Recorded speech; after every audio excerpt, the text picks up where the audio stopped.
সরকার তো পরিবর্তন হয়, ব্রিটিশ গেছে, পাকিস্তান গেছে, বঙ্গবন্ধু গেছে, জিয়া গেছে, এরশাদ গেছে, খালেদা গেছে, হাসিনা গেছে, ইউনূস গেছে, সবাই যায়, কিন্তু নতুন কিছু আসে না। বাঙালি জাতীয়তাবাদী আন্দোলন করছিলাম, 52 ভাষা আন্দোলন থেকে শুরু করে জেল টেল বোধহয় বছর 10 খাটছিলাম।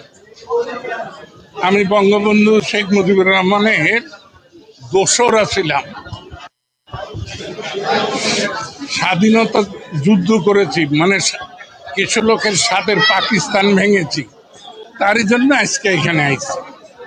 আমি ওটাকে অস্বীকার করলাম, দেখলাম তো এখানে আসলে আনন্দ পাওয়া যায়। হ্যাঁ, এই বাংলাদেশের আসল চিত্র, আইনের শাসন আছে কিনা সেইটা দেখা যায়, বোঝা যায়, এটা অভ্যাস হয়েছে। আমি এখানে আনন্দ পাচ্ছি এখন।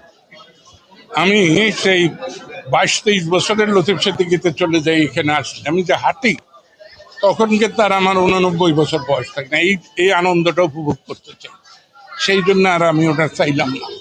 না, আমি কখনোই পরিহাস বা উপহাস করি না।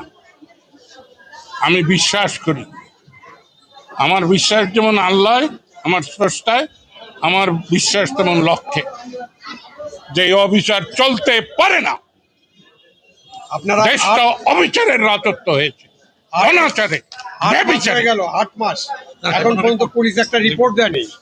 8 মাস, তো এই মামলা কতদিন চলতে থাকবে? দিনের পর দিন। এটা তো এটা কি বিচারালয়? এটা তো অমিতাভ বচ্চনের সেই সিনেমার গল্পের মতো, কেয়া মিলতে হয় তারিখ তারিখ আর তারিখ। তার মানে কি আদালতে এই যে হাজার হাজার মানুষ আসতেছে, তারা কি পায়? আসলে একটা তারিখ তারিখ তারিখ তারিখ, বছরের পর বছর। এইটা কোনো বিচার ব্যবস্থা হতে পারে না। এই বিচার ব্যবস্থার অবশ্যই সংস্কার এবং পরিবর্তন হতে হবে। বিচারকদের মানসিকতার পরিবর্তন হতে হবে। স্বাধীন বিচার চাই, স্বাধীন বিচার চাই। আর আপনি এখানে বসে বসে মানে